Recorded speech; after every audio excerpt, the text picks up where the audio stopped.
最近，美国海军公布了好人理查德号2栖攻击舰烧毁的部分调查结果，竟然是由美国水兵因为被戴绿帽泄愤而点燃军舰。根本原因真的是这样吗？各位老铁们，大家好，欢迎收看本期迷彩虎，我是虎哥。美国海军的好人理查德号2栖攻击舰，自从去年7月份被烧毁之后，美国海军相关的调查就没停下来过。毕竟这可是一艘价值11亿美元的海军资产，可不能就这么稀里糊涂的烧没了。而就在最近，美国海军终于有了比较明确的调查结果。不过这个结果可以说是相当有戏剧性。根据美媒的报道，在扑灭火灾之后没多久，美国海军就展开了全面调查。随后，美军的调查部门就发现了一个可疑水兵涉嫌纵火，随即就对他展开了调查。随即，调查部门就发现，这名可疑水兵曾经在社交账号上公然表示，我喜欢凝固汽油在早上燃烧的味道。而这一条推文的定位，正是位于美国的圣迭戈海军基地。而根据之前美军的调查显示，好人理查德号的火灾就是由凝固汽油所引起的。那么这名水兵为什么要故意点燃这艘2栖攻击舰呢？难道说他是美国敌对势力派来的间谍吗？事实倒是没有这么复杂，但是却足够戏剧化。根据美军的调查来看，这名水兵放火烧军舰的一个原因，是由于参选美军海豹突击队落选所带来的强烈挫败感，而另一方面则主要是感情问题。调查指出，这名水兵此前和好人理查德号上的一名女兵谈过恋爱，但是就在案发之前呢，这名女兵却突然对他提出了分手，并且呢还告诉了这名水兵一个重磅消息，她怀孕了，而孩子不是这个水兵的。美军调查部门推测，在绿帽盖头的情况下，这名水兵产生了痛恨美国海军的倾向，于是就策划了这一起纵火案。而火灾现场的目击者也表示，在案发附近看到过和这名水兵身材样貌差不多的人，于是他就成了最大嫌疑人。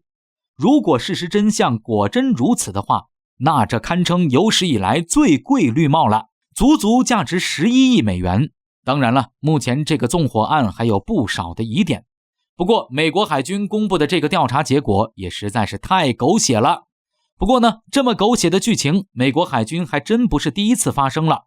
2012年，美国海军一艘洛杉矶级核潜艇在普茨茅斯造船厂进行维修时突发大火，火灾持续多个小时后终于被扑灭。事后经过调查，原来是该造船厂中年仅24岁的油漆工凯西·詹姆斯人为纵火导致的核潜艇火灾。至于纵火原因，那也是相当奇葩，竟然只是为了能够和提出分手的女朋友好好理论一把。这名工人认为，只要将正在维修的这艘核潜艇烧毁，就没他什么事了，这样就能提前下班和女友好好谈谈。于是就直接将一艘价值数亿美元的核潜艇点燃。看过这2个案例，虎哥得出了一个结论，那就是爱情真的能够打败一切，包括2栖攻击舰与核潜艇。言归正传，美国海军经常发生这么奇葩的事故，当然不是个人感情就能解释得了的。实际上，这也和美国海军乃至美军的窘况有关系。目前美国本国的造船业衰落的那是相当厉害，造船厂也只能靠着海军的订单苟延残喘，甚至都招不到足够的合格工人，于是就只能放宽标准，什么人都要。这样一来，招进来这种奇葩，直接点了美军核潜艇，酿成这种祸事，自然也就不奇怪。而美军呢，最近这20多年征兵也是相当困难。根据美军自己的调查，不单单是由于美国人参军意愿低，甚至目前美国国内适龄青年当中，足足有 70% 的人是不符合美军的征兵标准的。这些人身上都有各种各样的问题，包括肥胖、存在心理健康问题、学历不足，以及有吸毒史和犯罪经历等。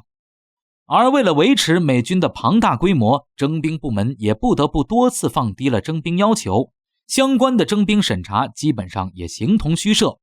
有一份2006年美军自己的报告就披露，当年征兵的8万人中有7万人是首次服役，在首次服役的士兵当中，约 17% 的人身体或品行有小问题。问题士兵当中 50% 的人有过不检点行为， 38% 的人身体有问题， 7% 的人有犯罪前科。最近这些年，美军的征兵要求放得更低，这兵员素质只会更差。